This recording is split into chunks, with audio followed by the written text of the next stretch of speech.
Welcome to the Have Mandolin Will Travel podcast. This is Zack Snyder's Superman, Part 2, Batman v Superman, 2016. If in my last piece I said I thought someone would be hard-pressed to make a good faith argument that Man of Steel's story is well told, I think there is no possible way one could make that argument for Batman v Superman, Dawn of Justice. None. This movie is an order of magnitude worse than Man of Steel. And I don't want to hear any, but you have to watch the Ultimate Edition. Because I did. I fucking did. I watched the theatrical cut and then immediately watched the Ultimate Edition, and why did I do this to myself? It didn't help, and it isn't better. It fixes none of the many real problems with the film. Man of Steel has theming problems, but it's a mostly coherent story that isn't told all that compellingly. BVS is both incoherent and not compelling. This movie 100% feels reverse-engineered from set pieces, or still images from The Dark Knight Returns. And the set pieces are mostly garbage, except for Batman's warehouse fight. The weird thing is, I think the first 30 minutes or so focused on Batman are actually pretty good. I remember in the theater at about this point in the film, Eliza and I looked at each other and agreed, this is fine, what's with the negative buzz? We very quickly found out as the movie went off the rails, rolled down a mountain, and fell into the ocean onto a depth charge. Part 1. Background stuff. Batman v Superman Dawn of Justice is a 2016 film directed by Zack Snyder of 300, Watchmen, Dawn of the Dead, and written by David S. Goyer of Dark City, The Blade Trilogy, and The Dark Knight Trilogy, and Chris Terrio, Justice Leagues, Argo, Rise of Skywalker. It's a direct sequel to Man of Steel and serves as a bridge to the DC Extended Universe, or DCEU, franchise of interconnected films. All the principal cast of Man of Steel reprise their roles, with Ben Affleck as Batman, Jesse Eisenberg as Lex Luthor, and Gal Gadot as Wonder Woman joining Henry Cavill as Superman and Amy Adams as Lois.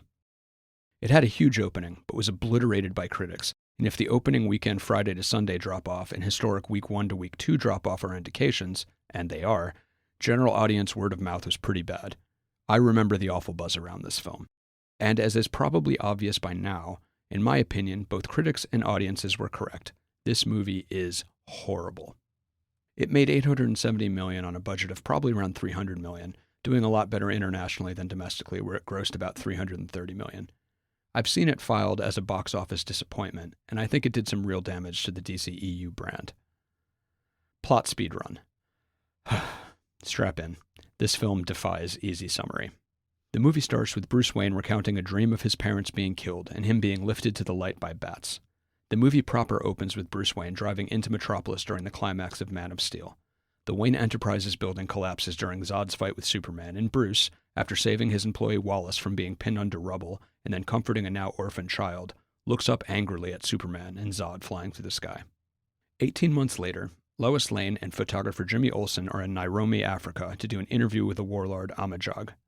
During the interview, Anatoly, played by Callum Mulvey, leader of the mercenaries protecting the warlord, discover that Jimmy is actually a CIA operative who is broadcasting their position. The warlord kills Jimmy, grabs Lois, and takes her inside his compound. The mercenaries then turn and slaughter the warlord's men and some of the villagers. Superman arrives to save Lois by smashing the warlord through a brick wall. A Nairobi villager named Kahini, played by Wunmi Masaku, testifies before a U.S. Senate committee that Superman killed people in the village.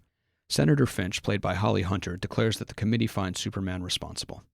In Gotham, Batman beats and brands a human trafficker, and later tells Alfred he is looking for someone codenamed the White Portuguese, and that his next target is Anatoly. Clark watches the news and learns about Batman's branding criminals, and that the brand is a death sentence in prison. Lex Luthor meets with Senators Finch and Barrows and tells them he has discovered a small piece of kryptonite and wants an import license to bring in a much larger chunk found in the Indian Ocean to weaponize as a deterrent against Superman.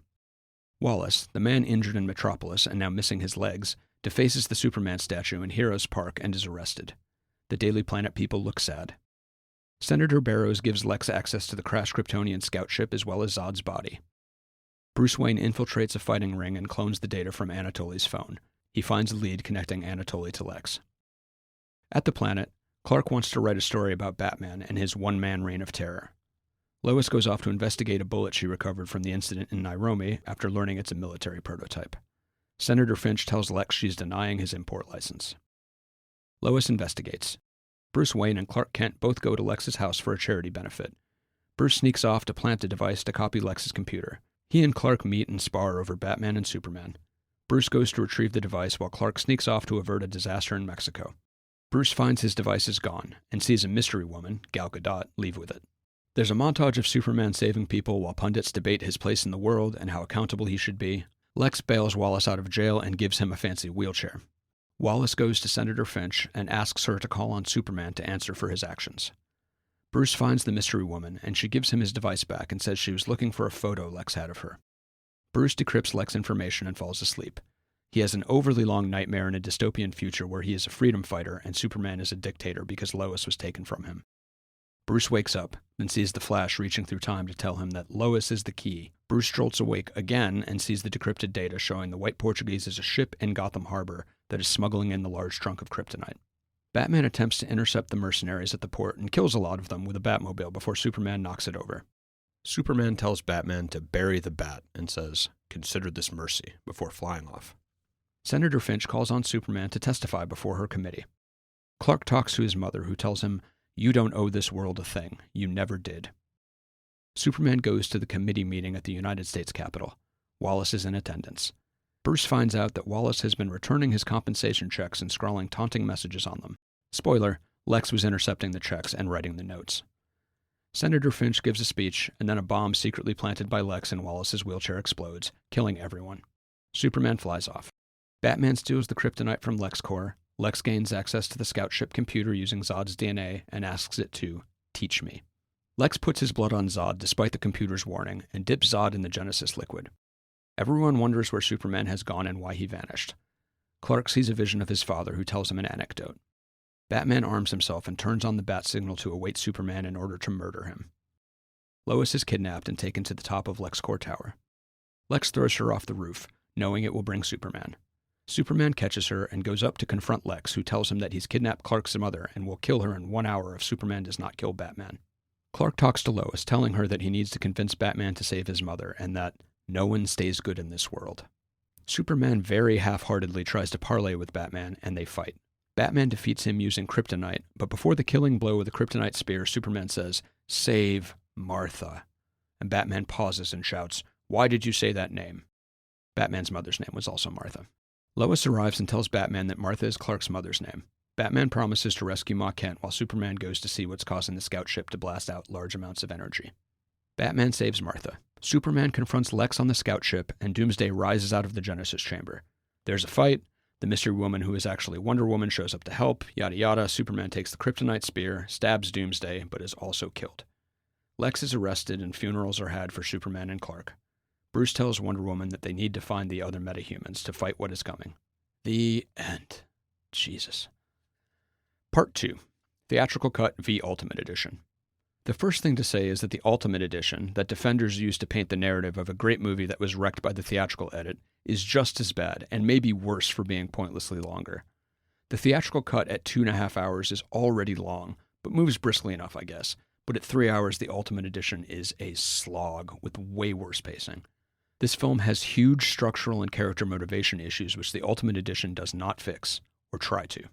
For example, it fills out some more details on the Nairobi set-up Superman subplot, but the problem with that subplot isn't that the mechanics aren't rigorously spelled out in the theatrical, but that the entire fucking thing is completely superfluous and could be cut completely with almost no effect on the story. The changes in the Ultimate Edition, all told, are pretty minor. There's some scenes that unfold a little differently, but not substantively. It's just longer for no reason. The extra scenes of Clark investigating Batman, for example, don't add any new information or any motivation he didn't already explicitly have, and the new scenes tend to just repeat and restate conflict beats we already know. The film already has the problem of being needlessly overcomplicated, and the Ultimate Edition fleshing out the details of the subplots only highlights this. Snyder bloat. The Ultimate Edition exhibits what I call Snyder bloat, where stuff is put into the Extended Edition, which also came out in 2016, not because it adds anything, but because it was filmed. There's a small but instructive example at the beginning, right after Bruce runs into the destruction of Metropolis. There's a sequence where he passes a group of school children being let out of the dust while their teacher says, "Buddy hands, everyone show me." It's an insignificant sequence, only lasting like 5 seconds, but it adds nothing, considering the interaction that immediately follows with the little girl whose mom died in the destruction is far more striking and legitimately emotionally resonant and affecting. And that's the one where we see Bruce's hatred of Superman crystallize. The buddy hand scene is completely redundant, and it was a good cut from a film that is already too long. Adding it back in does not serve the story, doesn't better support any character development, or deliver any necessary plot clarification. One potentially interesting difference. The ultimate cut is considerably more critical of the USA than the theatrical cut. The United States is clearly doing some messed up stuff in Nairobi, and this is explicitly and pretty elegantly pointed out by the warlord in his interview with Lois.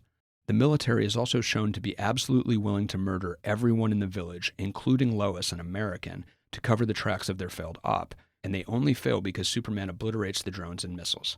It's dangerously close to drawing an actual parallel to the questions the film will endlessly raise about unilateral power against the far less powerful. Given how dumb most of the film is, I have my doubts that this was on purpose, and any thematic position on the issue would likely have gone just as unresolved as it does for Superman and Batman. In my Man of Steel piece, I mentioned the military subsidy that the film received. Initially, I thought maybe BVS's more cynical take was cut because of DoD script approval, but I couldn't find any indication that BVS had a military subsidy. That doesn't surprise me. Unlike Man of Steel, the military isn't really even in the theatrical cut. Part 3. Filmmaking et al. The look. I think this movie looks considerably worse than Man of Steel, which I thought looked pretty good.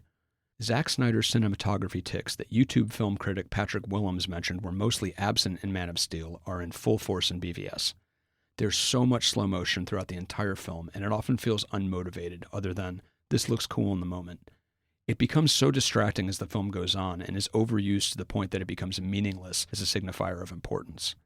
A lot of BVS does look handheld like Man of Steel, but it's less noticeable until it suddenly is really noticeable, like with the incredibly disorienting shaky cam that happens when Bruce arrives at a party. Happily, I didn't notice any of the crash zooming that started to become a little irritating in Man of Steel, but unhappily that may have just been because there were so many worse things to focus on. Snyder seems absolutely fixated on close-ups of things falling to the floor, often in slow motion. There's an extreme moody close-up of Lois's bathtub faucet dripping.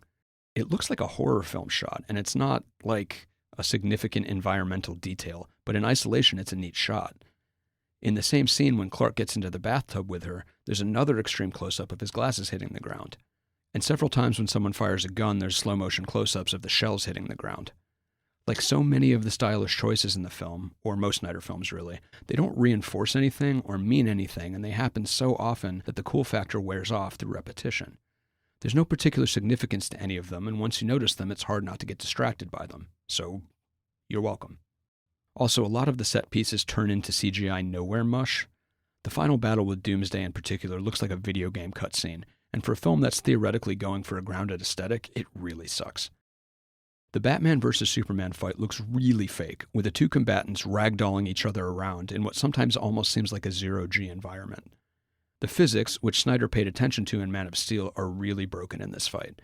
And especially given Batman's whole thing is that he's a super powerless human, it really hurts the suspension of disbelief to see him tank damage that should have given him a lacerated spleen and a grade like 7 concussion. There are some shots in the film I really like. The scene of the Wayne Enterprises employee Jack talking on the phone with Bruce in the foreground while Superman and Zod come rocketing towards the camera and into the floors below is really cool. Jack's a fucking idiot though, which I'll get to, but that's not relevant here. And the scene of Bruce running into the collapsing building debris past all the people running away is legitimately awesome. It looks great, and it really sells the danger and shows Bruce's heroic bravery in a striking way. The acting. Like Man of Steel, this movie is well cast, and the acting is good even though, again, lots of good actors don't have a lot to do. I remember the popular outcry when Affleck was cast as Batman, and then the popular bewilderment when he was pretty good, actually. I'd say most of the Batman stuff is easily my favorite part of this movie, and I think Affleck did a great job. Early on, Alfred, played by Jeremy Irons, has the trailer-ready line, "That's how it starts, the fever, the rage, the powerlessness that turns good men cruel." And Affleck's performance captures that idea really well. He has this barely sublimated rage that is both compelling and not over the top. I also really like Irons as Alfred. Has there ever been a bad Alfred? Cavill and Adams, again, are fine but don't have much to do. Gal Gadot gets a lot of crap about her acting, but I think she's perfectly acceptable here, in pretty limited screen time. I do like that Wonder Woman almost seems like she's enjoying herself against Doomsday, like she has the slight thrill of battle thing going on. Oh, and I really like Lawrence Fishburne as Perry White.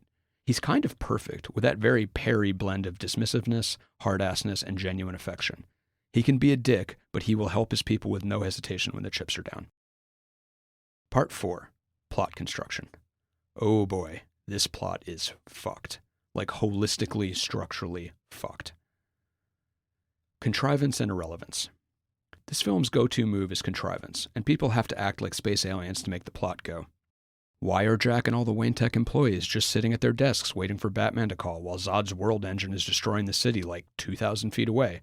Because they need to so they can die so Bruce can be mad at Superman. Why is Vigilante Superman so offended by Vigilante Batman? Because he needs to be to build up conflict. Conflict that doesn't matter because it isn't even the reason he fights Batman, and I'll fucking get to that. When Superman first comes face to face with Batman, why does he say, paraphrased, "I don't want to catch you out here again," despite having just seen him kill a shit ton of people? And in what reality would he have not scanned him with X-ray vision and said, "Do we have an understanding, Bruce?" Well, because it's too early in the film for their final confrontation, and the filmmakers also can't risk Superman saying something that might actually back Batman off. In their fight, why does Superman seem to be deliberately trying to not tell Batman what's going on, despite having explicitly said earlier he needs to convince Batman to help him? Why does Wonder Woman want a digital copy of a photograph back? And how did she know Bruce was planting a device to steal Lex's computer files, and therefore know when to go and borrow it from the server room? Because we need them to meet and give her a reason to watch the trailers for the upcoming DCEU movies.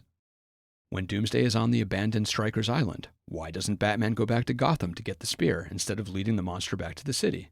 Because Lois needs to be there. The entire creation of Doomsday is insane and doesn't really fit with any of the nested plans Lex apparently has going. But we need Doomsday because we're doing Death of Superman. And what was the plan if Doomsday hadn't died, or if Batman had managed to kill Superman? It's madness. And this isn't nitpicking, this is foundational. What is the cause and effect here, and why are the characters doing what they are doing? Occam's razor, cul-de-sacs, and 8-dimensional chess. If Occam's razor as a principle basically means you should use a mental razor to excise extraneous elements, and use the simplest explanations to get you where you're going, Batman v Superman needs Occam's chainsaw. The Nairobi debacle. Let me attempt to run down Lex's plan with regards to the Nairobi subplot. So Lex somehow arranges for Lois to get an interview with the warlord Amajog, without either of them knowing he was behind it. He also either gets her usual photographer reassigned and arranges for CIA operative Jimmy Olsen, working directly with the U.S. military, to take their place, or is aware that the U.S. government is going to intervene and replace the photographer with Jimmy. He has also hired Anatoly's mercenaries to provide security for Amajog, who then out Jimmy as CIA, murder the villagers, and burn their bodies to make it seem like they died from Superman's heat vision. Everyone involved then has to hope no one investigating finds any of the bullets. Lex is also hoping Amajog takes Lois hostage so Superman will show up to rescue her. And in the Ultimate Edition, he's counting on Superman to also prevent the military from drone striking everyone, which would destroy any evidence he's trying to plant, but simultaneously counting on Superman not apprehending any of the mercenaries. Lex then arranges for Kahini to testify to Congress that Superman killed the villagers. Checkmate Superman, I guess. This plan is insane, even if you've headcanoned that Anatoly just happened to head off a coincidental CIA plot and was intending to trigger a Lois hostage situation some other way without getting caught by Superman. The film's portrayal of Lex Luthor, super manipulator, and the absence of any indication that Anatoly was just improvising and got really lucky makes this headcanon unlikely. The film just doesn't really posit this as an alternative explanation, and even if it did, it just makes Lex look like the luckiest bastard on Earth. It's fun to laugh at the needless complexity of this scene, but it's even more hilarious when you realize that Lex framing Superman is completely irrelevant to the rest of the plot. The pivotal culmination of the People v Superman is the congressional bombing, which both in plot terms and audience engagement is connected to Wallace, the man we saw lose his legs in Metropolis. Wallace is a character whose damage the film has spent a lot of time establishing, and his pain is way more impactful than any amorphous frame-up because film is a visual medium and we saw it happen on screen to a specific person. And Wallace has nothing to do with Nairobi. Lex talks to him. It's his wheelchair that explodes. He's the crux of this. Batman doesn't give a shit about Nairobi either. It has no effect on his motives as he's been planning to kill Superman for 18 months before Nairobi even happened. The destruction of Metropolis is the actual inciting incident for all the real conflict, and the film went to great and effective lengths to show us this, and use Wallace as the representative of its consequences. Even the faux-deep moral questions that Kahini brings up aren't particularly relevant to any payoff or get answered any more than Wallace's light paraphrases of the same ideas do. This whole Nairobi sequence is a cul-de-sac. It sort of gives Lois something to look into, but that doesn't matter because we, the audience, already know the frame job is not true, and the public never even finds out the results of her investigation. She proves it to herself and Swanwick, but is then kidnapped and thrown off a building by Lex just before Doomsday attacks and Superman gets a hero's funeral. Lex is definitely going to jail for attempted murder, for unleashing Doomsday and blowing up Congress, framing Superman is whatever by comparison. And for a bonus nested cul-de-sac, the Ultimate Edition has Kahini admit to Senator Finch that she lied about Superman, which also doesn't matter because 3 minutes later Finch explodes. And once Congress blows up and Superman vanishes, no one gives a hot shit about the attempted frame job. Extra bonus nonsense. During the Nairobi debacle, there are other U.S. agents in the area who want to call off the drone strike and go on horseback to rescue Lois. They don't even get close before Superman knocks out the drones and resolves the conflict. They are never seen from again. So, why include these extra characters who do not matter to a subplot that already does not matter? Well, Snyder Bloat is why. Also, Lex, buddy, if you're going to send mercenaries to do a secret Rube Goldberg frame job, maybe don't give them prototype LexCorp bullets they could have only gotten from you, and then ask them to spray shoot them around a village. You look like an idiot. Lex's love notes. 2 other complications that read as a dumb person's idea of what a criminal mastermind would do are the news clippings of Batman branding criminals that Lex sends to Clark, and Wallace's uncashed compensation checks that Lex intercepts and sends back to Bruce after scrawling taunts like, "You let your family die." Neither of these actions serve any purpose. Clark already knows about and is gunning for Batman over the branding. Even if Lex didn't know that and just coincidentally decided to send the clippings, they change nothing, because Clark being mad at Batman for his tactics is not the reason they fight. They fight because Lex kidnaps Martha. In universe, why would Lex bother? Because I'm going to kill your mom is way more of a motive to fight than some theoretical objection to vigilantism. And what if the note succeeded too well and caused Superman to just grab Batman and find a police station willing to arrest him for all the murders he just committed at the docks before he had kryptonite to defend himself with? The screenwriter knows Batman is going to end up with the kryptonite, but Lex doesn't. Why would he set the 2 heroes at each other's throats while also trying to hold on to the one thing that would give Batman a chance? Or what if Clark dug up and published evidence that even Gotham PD couldn't ignore and got Batman arrested? Or figured out Batman's identity and got him arrested? More importantly, from a filmmaking perspective, why waste time with this plot point if it doesn't matter to the plot? This goes especially for the Ultimate Edition, that shows scenes of Clark investigating Batman's latest branding victim, which only gets Clark information that he and the viewer already knows. And Wallace's checks are even more baffling. It's not clear why those messages would push Batman to hate Superman any more than he already does, and Bruce only saw them while the congressional hearing was happening when he asked why Wallace wasn't getting the checks. His employee says Wallace had been returning them for months. If any Wayne employee had happened to mention this to Bruce in the previous 18 months, Lex's plan falls apart here, because Wallace wouldn't have been destitute, and no doubt Bruce would suspect something and start monitoring Wallace too closely for Lex to give him the bomb-laden wheelchair. Again, the screenwriter knows Bruce will only see these checks when it's too late to do anything about them, but Lex doesn't. Just like the Nairobi debacle, this is all needlessly complicated and doesn't have any kind of retroactive continuity. No one would plan this way unless... Did Lex read the script? Wonder Woman. Wonder Woman could be excised entirely and very little would change. The trend of taking up screen time to set up future films at the expense of the one you're making is really annoying. Tell the story you are telling, and only that one, please. This movie is already too long. Wonder Woman's theme music does rule, though. Part 5. Sledgehammers and Faux Philosophy. I critiqued Man of Steel both for a tendency to have its characters bluntly reiterate vague thematic ideas, and also for having them occasionally say things that sound kind of deep but don't make a lot of sense for them to say at the moment. Batman v Superman is so much worse with regards to both of these issues. Blunt objects in mealy mouths. If Man of Steel didn't tie up all its thematic ideas, or sometimes dealt with them in the wrong order, BVS doesn't even try to address the questions it keeps raising. One of these questions, restated over and over again, is, who should the powerful answer to? In her first speech, Senator Finch says, the world has been so caught up with what Superman can do that no one has asked what he should do, and later says that Superman should not act unilaterally. Before the congressional bombing, she reiterates, In a democracy, good is a conversation, not a unilateral decision. So I urge Superman to come to this hill of the people tomorrow to see those who have suffered. How far will he take his power? Does he act by our will or by his own? Both Kahini and Amajag state this as well, saying, respectively, Superman will never answer to you. He answers to no one, not even, I think, to God. And, men with power obey neither policy or principle, Miss Lane. No one is different. No one is neutral. So where does this movie ultimately land on this question? Go fish? One of the reasons this gets muddy is Clark's fixation on Batman being a bad guy because he's a vigilante. Clark says that Batman thinks he's above the law and that civil liberties are being trampled, and therefore the Bat must be stopped. In the Ultimate Edition, when Clark interviews Adriana Santos, the girlfriend of one of Batman's branding victims, his resolve seems steeled by her saying, "The Bat's the judge. One man decides who lives. How is that justice?" Those are the same questions that have been lobbed at Superman, and they cause no reflection on Clark's part.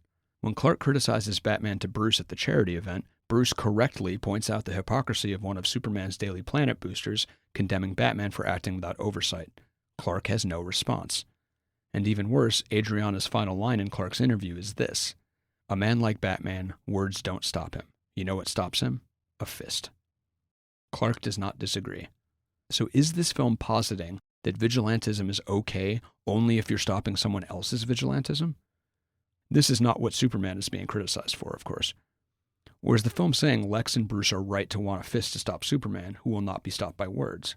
A smarter movie would have used Adriana's line as a de-escalating factor for Superman, like he could see that he's not that different from Batman in concept. As it stands, when characters directly or indirectly point out Clark's hypocrisy, the film has no response because they're right.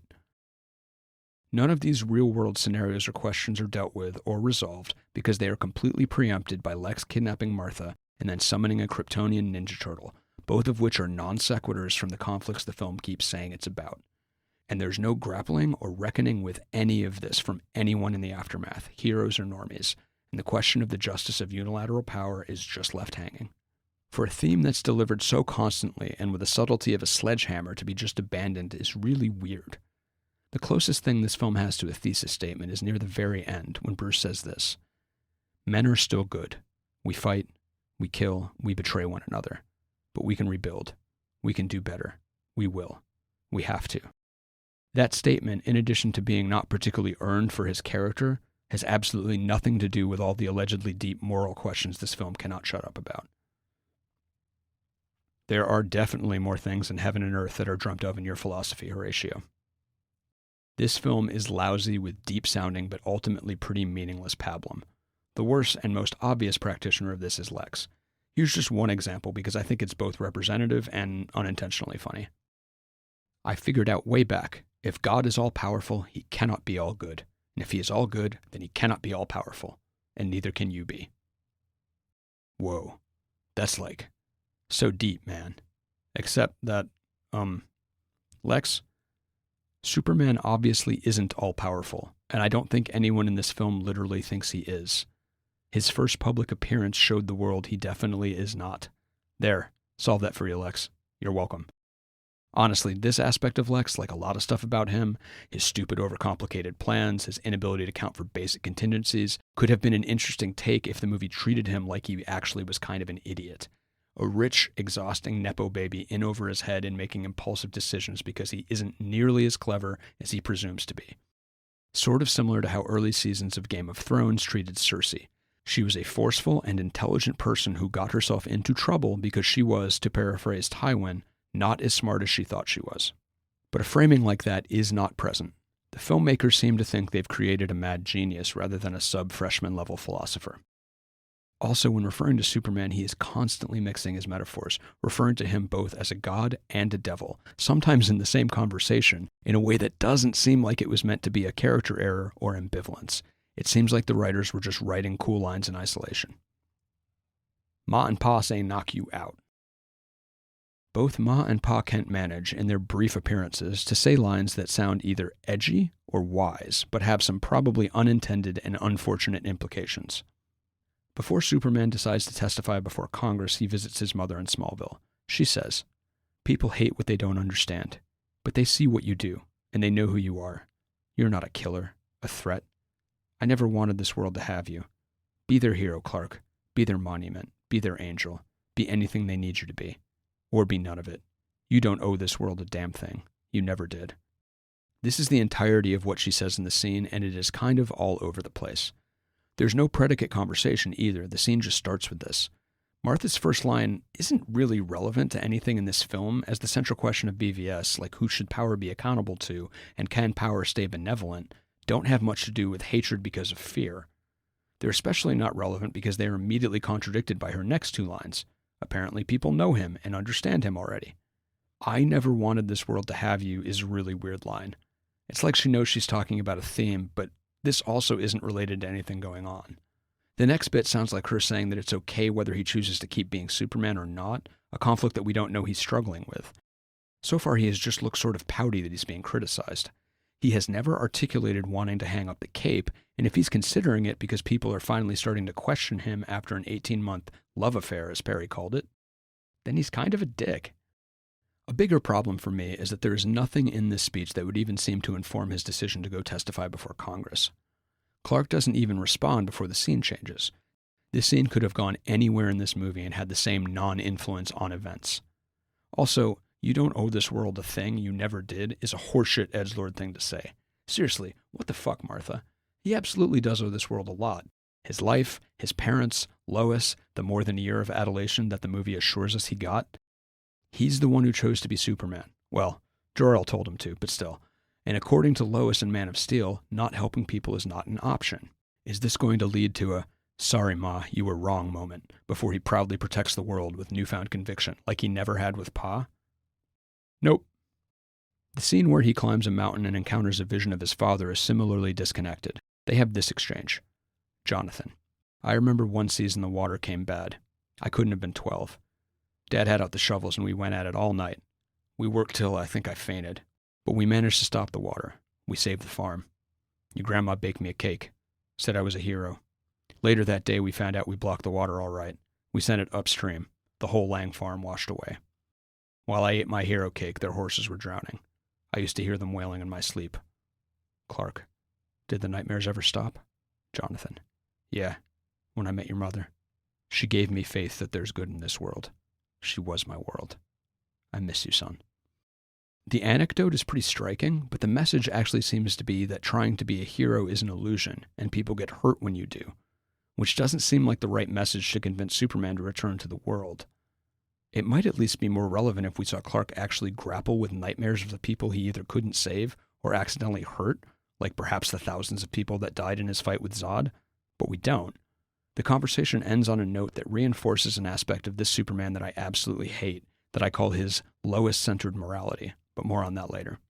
So this conversation, framed as pivotal, does not really work as an inflection point that spurs Clark to decide to return, unless it motivates him to come back just to have Lois give him faith that there's good in this world, an explanation that is severely undercut by having Clark almost immediately tell her that no one stays good in this world. Like with Ma Kent, the causal relationship of this scene to anything around it is tenuous, to put it far too generously. Part 6. Superman. I was relatively easy on Superman as a character in Man of Steel because it was his first week on the job, but alas, that time is over. This is not a good or even an interesting Superman, but before I get into it, I'm going to talk about some of the moments with him that I liked. I like Clark's first apartment scene with Lois. He smiles when he walks in, and I really like the moment when he gets in the bathtub with her fully clothed to cheer her up. It was cute and felt very Superman, and it's pretty much the only interaction in BVS where they feel like a couple who know and like each other. And, yeah, that's pretty much it. Even more so than in Man of Steel, we do not know this Superman. For a movie that so desperately wants to use Superman's relationship to the world as a source of drama and conflict, it seems allergic to having him actually interact with said world. Really, the only people Superman talks to as Superman are Lois, Lex, and Batman, and the latter only very briefly. There's only one scene that shows 4 quick sequences of him Supermaning out in the world. He saves a girl from a fire in Mexico, then wordlessly looks up over his shoulder while people reach out for him in slow motion. He pulls a capsized ship by the anchor over ice. He catches a capsule from a rocket that exploded on a launch pad, and he floats towards a group of crying people huddled on their roofs during a flood. He interacts with no one. 2 of the sequences have no people in them at all, and Superman's face isn't even visible in the last 2 when the woman on the roof reaches out for him from about 30 feet away. None of these sequences are the sort of fraught, state-level interventions Senator Finch is concerned about, and are all the most uncomplicated, apolitical, get-a-cat-out-of-a-tree type good deeds imaginable. We get almost nothing from Superman about what he thinks of any of the events in this film. We get to hear what the TV thinks. Pundits opine on what his presence means. Senators weigh in on accountability. Kahini and Wallace get to make grand statements about heroism. Yeah, I read The Dark Knight Returns too, guys. But Superman is largely inscrutable. Like in Man of Steel, he's really hard to track emotionally. He often frowns at the talking heads, but what is this conveying? Is he upset he's being criticized? Is he sad because he feels like he's not doing enough either to help people or win them over? Is he thinking, screw these ungrateful bastards? The scene in front of Congress seems to be setting up an opportunity for him to directly respond to the questions the world, and metatextually, the film has for him. But he doesn't get to say anything before the bombing, and then he wordlessly leaves for reasons. It's hard to even know in the moment what Cavill has been directed to convey while Superman stands in the flames among all the recently incinerated people. He doesn't look horrified or even all that surprised. He honestly has kind of a, I'm going to get blamed for this, aren't I, look on his face. This scene also shows how poorly constructed this film is. As an event of this magnitude, a massive terrorist attack on the legislative branch of the U.S. government has absolutely no effect on the rest of the plot. It might as well have been the bombing of an Elks Lodge Toastmasters Club that Superman was speaking at, for all it matters to the film's endgame. The closest we get to Superman reflecting in the aftermath is this speech to Lois. I didn't see it, Lo. I was standing right there and I didn't see it. I'm afraid I didn't see it because I wasn't looking. All this time, I've been living my life the way my father saw it, righting wrongs for a ghost, thinking I'm here to do good. Superman was never real, just the dream of a farmer from Kansas. This may be the immediate sentiment that leads him to abandon the world, but in the arc of the character, what does it mean and where did it come from? Like a lot of this film's character dialogue, this sounds deep, but there's a lot of problems with it in context, especially since it's so damned vague. I'm not sure what I'm afraid I didn't see it because I wasn't looking means when it's followed up with a non sequitur about his father. It's not, I'm afraid I wasn't looking because I was angry at them, or I'm afraid I wasn't looking because I was distracted by the suffering of everyone around me that I hear all the time. Just, I'm afraid I wasn't looking. Don't worry, the Ultimate Edition immediately gets him off the hook by revealing the wheelchair was lined with lead. And how does him trying to right wrongs for a ghost relate to him not being careful enough, or whatever he was saying? Is he saying he shouldn't have tried to help people?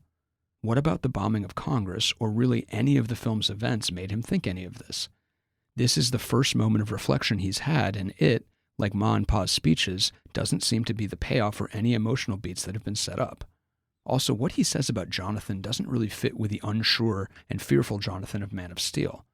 Superman wasn't that Jonathan's dream, and Clark isn't talking about Jor-El because he wasn't a farmer from Kansas, so as written, I don't really know what Clark means here.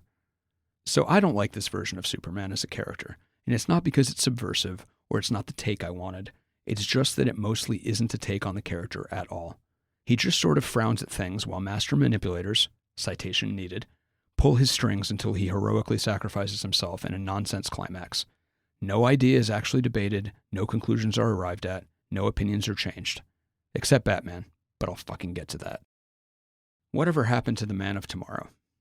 We are told throughout BVS that Superman is loved. His statue in Heroes Square is described by the news as a beloved monument, and when it is defaced, Perry dictates the headline, "End of love affair with the man in the sky."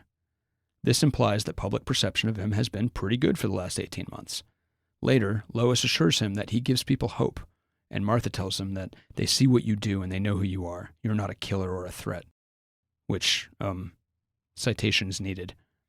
This all reinforces how the film frames Wallace and Kahini as the first dissenting public voices, which beggars belief given that Bruce confirms thousands died in Metropolis. I have a hard time believing there aren't way more Wallaces out there, but the movie treats him like an outlier, so I'll just take the film's word for it. And if this all told pretty mild and consequence-free criticism is all it takes for Superman to give up, then he's kind of an immature and petty jerk. I don't think he's supposed to be, I just think the filmmakers don't realize how they framed this. And I'm absolutely bewildered by the creator's decision to not have Superman help after the Congress bombing in the theatrical cut. Admittedly, he does do a little bit in the Ultimate Edition, but that the filmmakers decided they should leave this very short sequence on the cutting room floor gives a hint that they didn't prioritize the empathy and first responder instinct that is a really important part of Superman's character, or they didn't even notice it was important. They do seem to prize iconographic shots over everything else. But this makes a Superman that's already hard to connect with into a massive asshole, and the fact that it appears to be by accident is almost worse than if it were a deliberate choice. The film made time to have Wonder Woman watch trailers for the upcoming Justice League, though. An actually interesting moral quandary.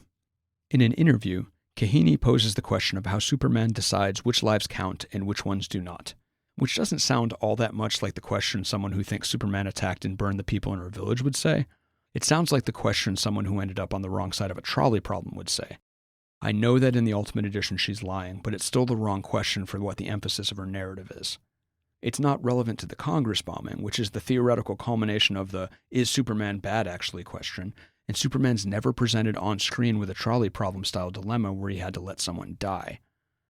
How does he decide who to save isn't an interesting or relevant question in this film anyway, because we don't really see him have any angst over people he doesn't save. But in Kahini's first appearance, she has an almost offhand line about how after Superman's intervention, the Nairobi government attacked and had no mercy in the villages. Putting this line against her "Superman killed everyone" makes it feel like a throwaway. We saw Anatoly's mercenaries kill everyone, and we saw Superman arrive, and the visual weight sets the expectation that Superman is being thought of as a murderer is the important part of this dialogue. But the follow-up government attack, a massacre that Superman definitely didn't stop, is a way better example of her later question about how he decides whose lives matter than anything the film gives actual weight to. Asking, did he kill those people to save Lois when we definitely know he didn't, is way less pertinent than, did he let all those people die to save Lois when we know he definitely did? But it's a moral quandary that isn't easy to answer without putting the real screws to the characters, and this movie isn't actually interested in doing that. We can't risk actually examining Superman's stupid Lois-centered morality. Again, I'm not sure the filmmakers even realized they accidentally set up the perfect scenario to explore their amorphous and deep philosophical question. I am assuming the government massacre actually happened here, because it isn't something that could be faked by paying one person to lie. Part 7. Batman. So right up top, I like the idea of this version of Batman.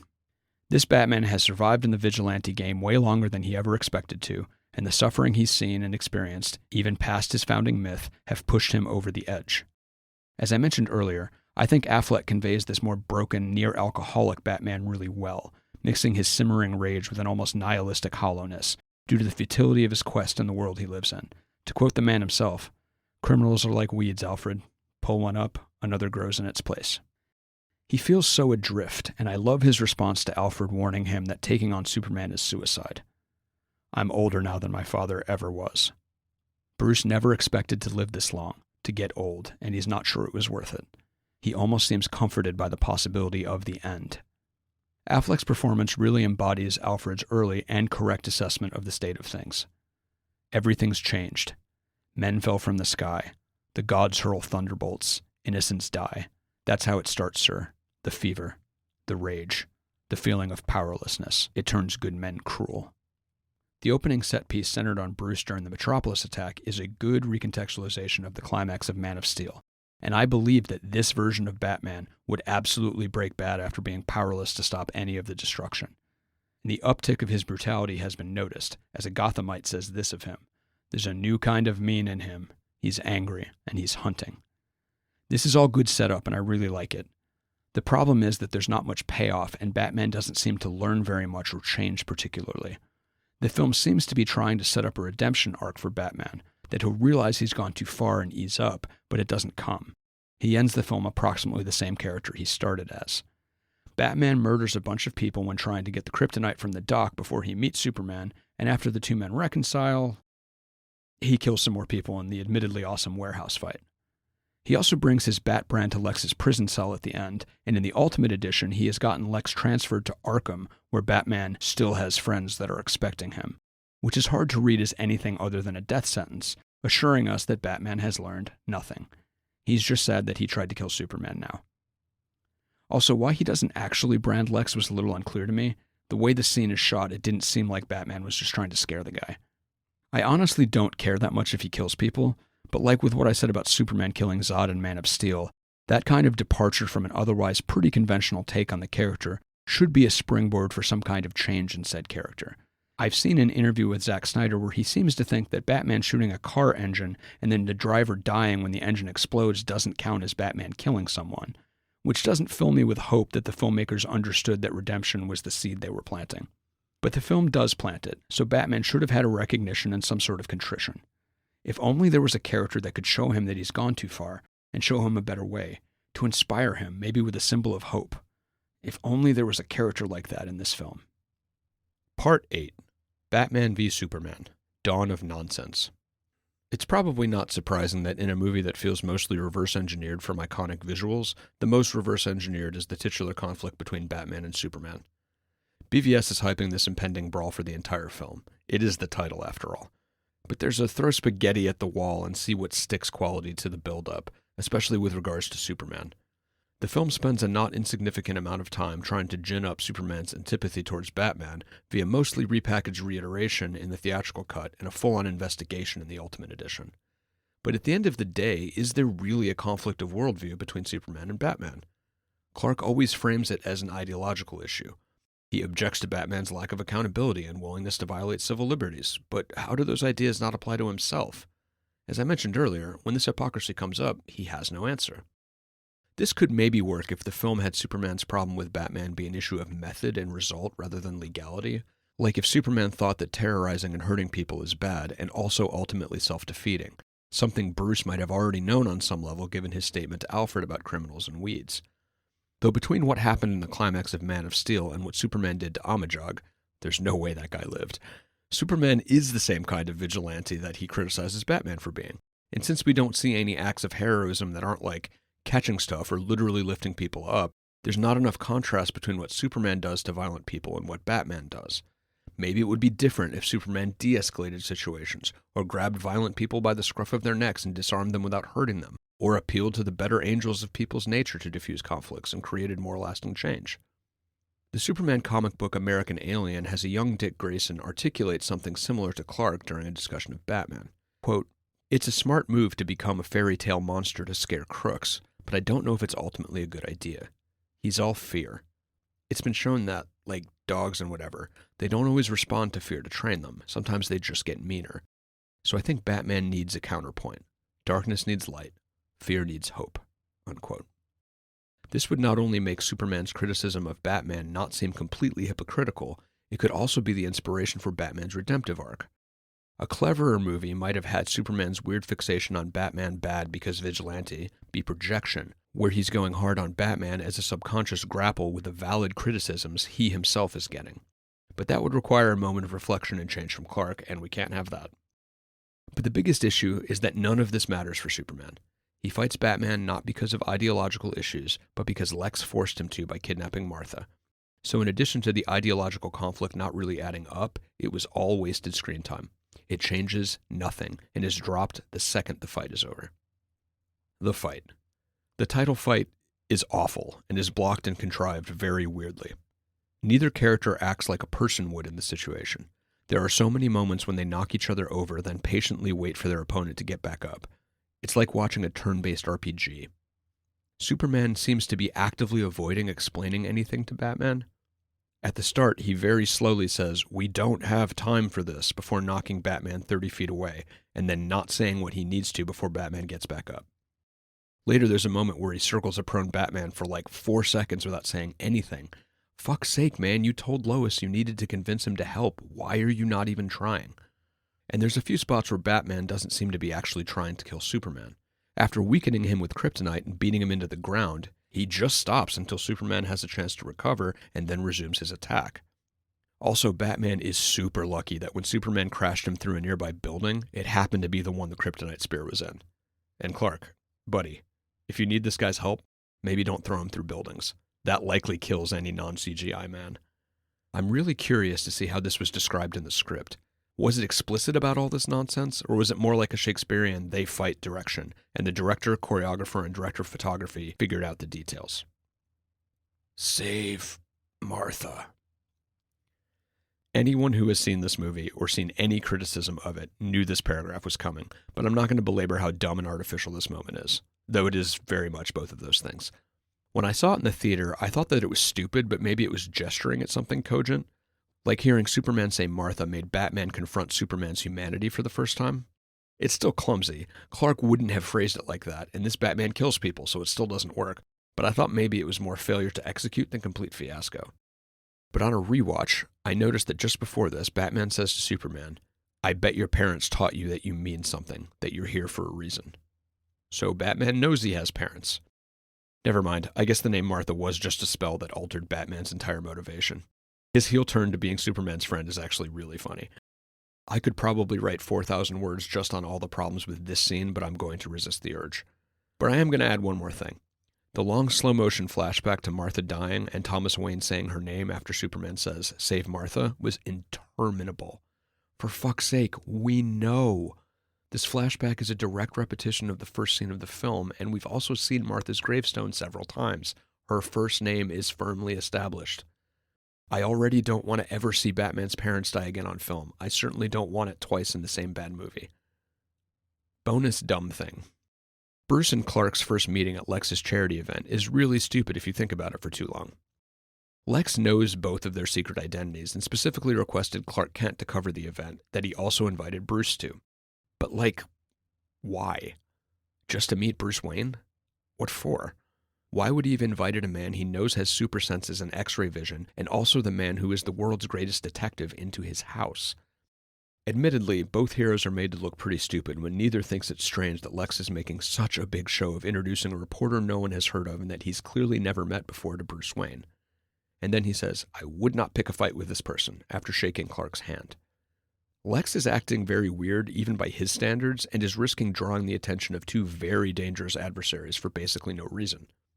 This is just another scene contrived to get Clark and Bruce in a room together and generate lines for the trailer, but it's really clunky, and in-universe it makes no sense for Lex to do any of this.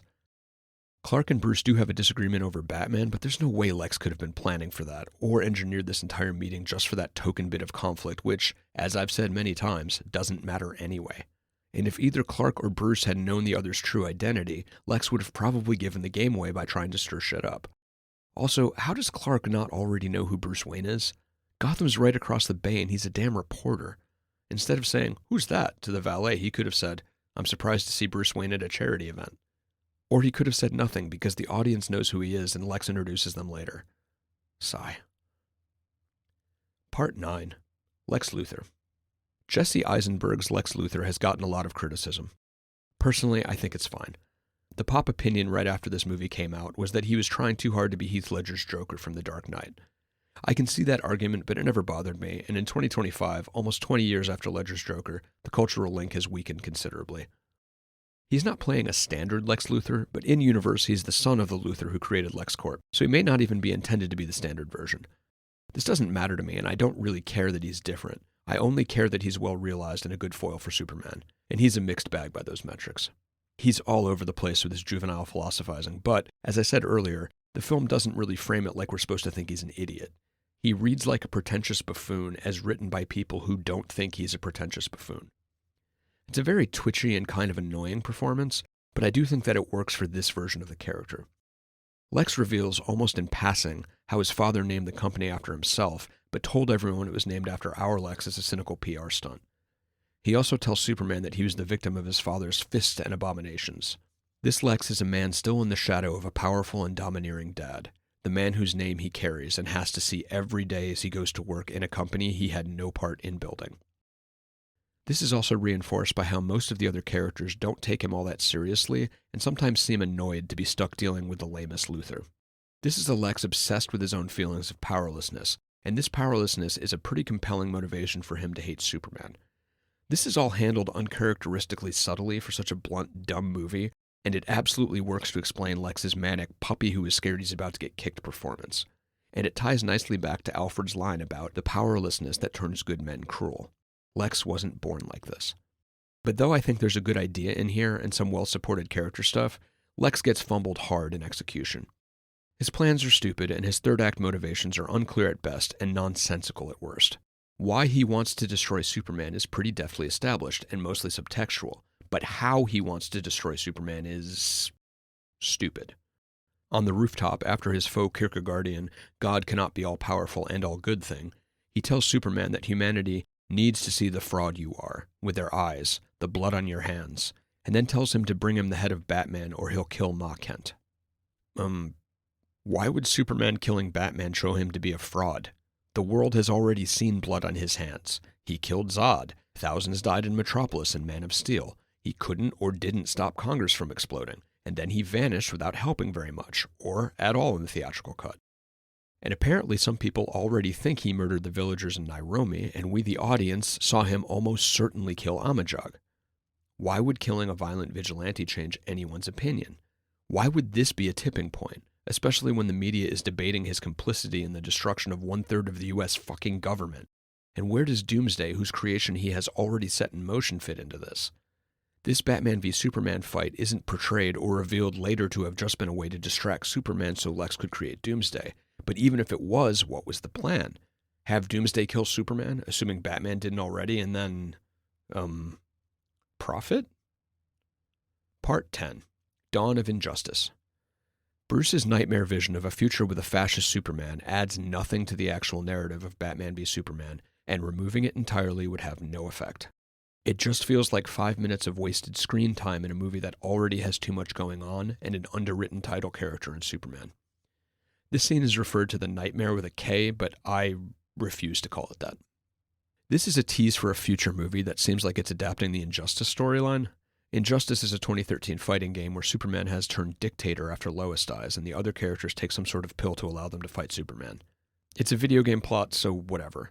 It's an excuse to have fun being different superheroes and mashing action figures together.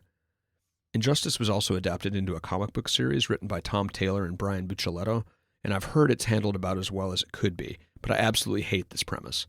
For me, it boils down to this.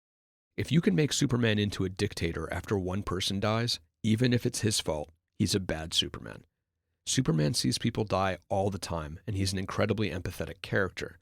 I absolutely refuse to believe that a standard Superman would ever say, "Now that this happened to me personally, I will now stop all violence by force." This is the Lois-centered morality I mentioned earlier that I absolutely despise, and given Superman's "she was my world and you took her from me" line in Bruce's Nightmare, I don't have high hopes that the Snyderverse would have handled this deftly. The DCEU is over, so we'll never actually know now. Good. In general, just stop trying to make evil Superman happen. We already have one. It's Zod, and Snyder's Superman already killed him. Part 11. Gallimaufry. There's some left-handed stuff in this film. Joe Chill, the man who kills Batman's parents, is left-handed, and Superman's hair is part of the way it would be if he were left-handed. In Superman 78, when Christopher Reeve was Clark, he had a left-handed part in his hair, but it switches to a right-handed one when he's Superman. Does this mean anything? Is it a subtle visual signal that Superman is going to be a villain, or is it just a coincidence? Shrug. But, like, a left-handed one. I didn't mention this, but it should be obvious that Batman v Superman Dawn of Justice is a terrible title.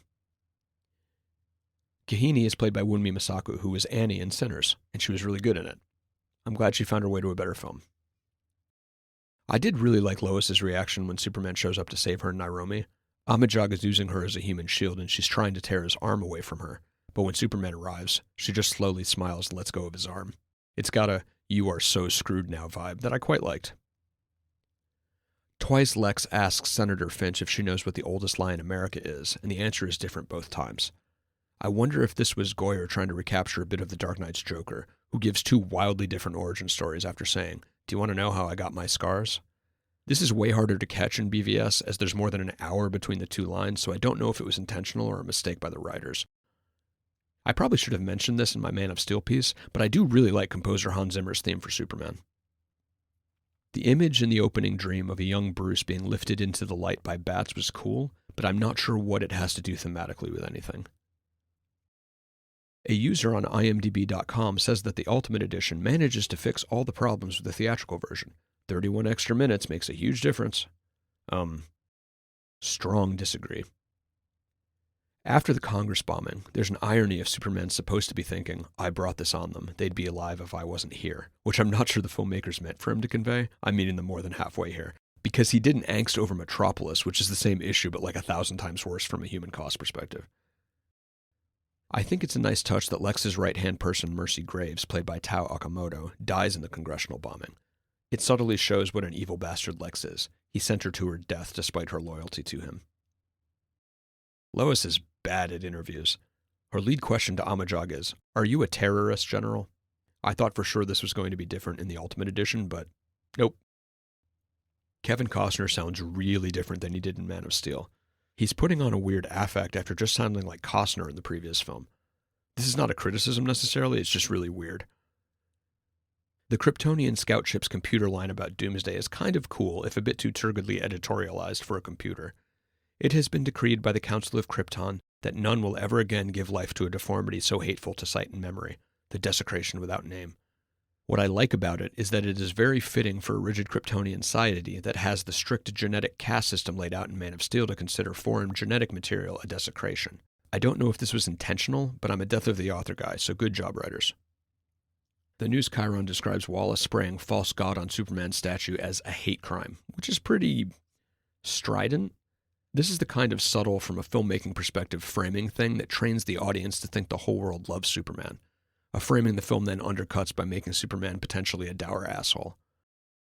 The in-universe populace revering Superman, even when the film has given them very little reason to, is kind of fitting considering how many people in the real world almost homoerotically worship Cavill's Superman despite him, the character, not the actor, being a bad Superman.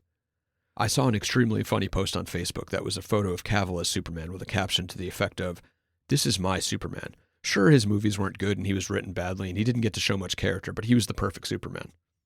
So he looks like him then. Great.